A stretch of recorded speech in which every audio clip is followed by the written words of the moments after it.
Washington. Leading Republican presidential candidates want to carry out military attacks against cartels within Mexico, with or without Mexico's permission, and have not raised concerns about possible rebound. Donald Trump promised a sea blockade in the second term. In the discussion he skipped last week, competitors promised to respond to the border occupation with assets transferred from Ukraine. Florida Governor Ron DeSantis promised to send special forces to Mexico on the first day. Beyond the long-standing limit of memories of U.S. bullying, SEAL teams are not welcome to hunt drug barons or conduct unmanned aerial attacks on fentanyl laboratories. Current and former officials on both sides say that this is only bad enough in the campaign season. But if it's really serious, the results can be terrible. Cooperation on law enforcement, security, drug trafficking and immigration from Central and South America can be significantly reduced.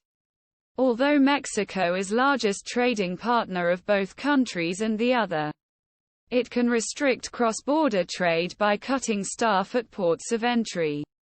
The biggest reaction will be due to the unilateral operations of the USA.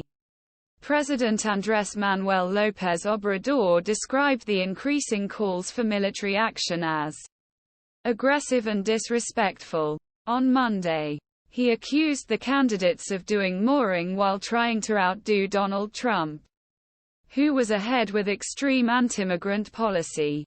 They talk about interfering with Mexico's affairs because we were in the election period, not respecting our sovereignty. He also belittled threats as a campaign stance and made it clear that such moves would not be missed. General Staff President Gen. Mark Milley, the top military official in the U.S., described any use of intruders as a terrible idea that will lead to something worse than you already have. Mexican sailors introduced the drug baron Joaquin El Chapo Guzman to the press in Mexico City on February 22, 2014.